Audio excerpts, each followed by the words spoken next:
ধরো কোনে বাঁধিয়া গোত নিজে ঘর।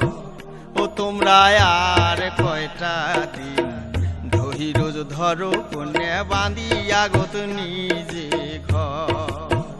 ও তখন মহান খুলিয়া কহম কথা কাই করিবে বাধায়া হামা কাই করিবে বাধায়ার। তোমরা আর কয়টা দিন রোজ ধরো কোনে বাঁধিয়া গোত নিজে ঘর।